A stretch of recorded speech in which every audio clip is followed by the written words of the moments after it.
Kejadian di Magelang yang disebut-sebut sebagai pemicu pembunuhan Brigadir J akhirnya mulai terkuak.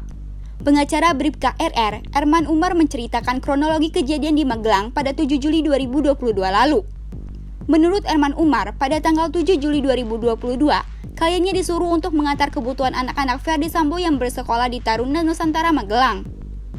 Bribka RR saat itu pergi bersama Kuat Ma'ruf. Setelah itu, rupanya anak Ferdi Sambo meminta untuk diantarkan sesuatu lagi. Tidak bersama Kuat Ma'ruf, Bribka RR pun pergi yang kedua kalinya dengan diantar Baradae. Kemudian Bribka RR dan Baradae pun pergi, namun saat sedang di Taruna Nusantara, ia mendapat telepon dari Putri Chandrawati. Putri, menurut Erman, meminta kliennya untuk kembali ke rumah Magelang. Kemudian sesampainya di rumah, Bribka RR sempat heran karena para penghuni rumah tidak ada di lantai 1. Padahal biasanya ada Susi, Putri, Kuat, namun kali ini tidak ada orang termasuk Brigadir J.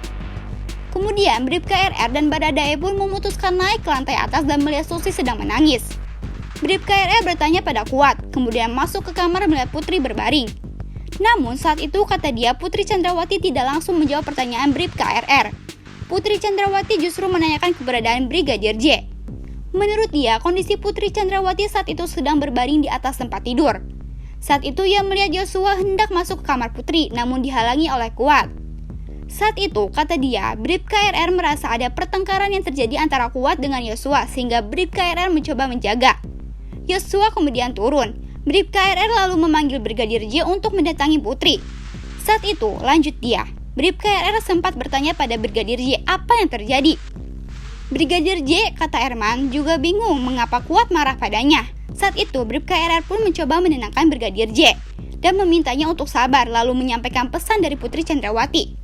Setelah Brigadir J selesai berbicara dengan Putri Chandrawati, Bribka RR pun mengantarkannya hingga ke lantai bawah dan bertanya apa yang terjadi pada Brigadir J.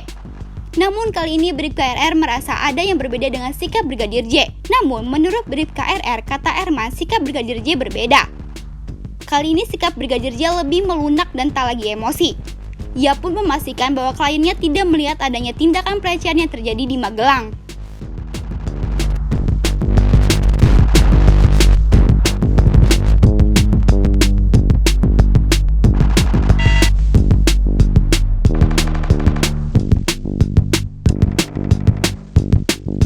Thank you.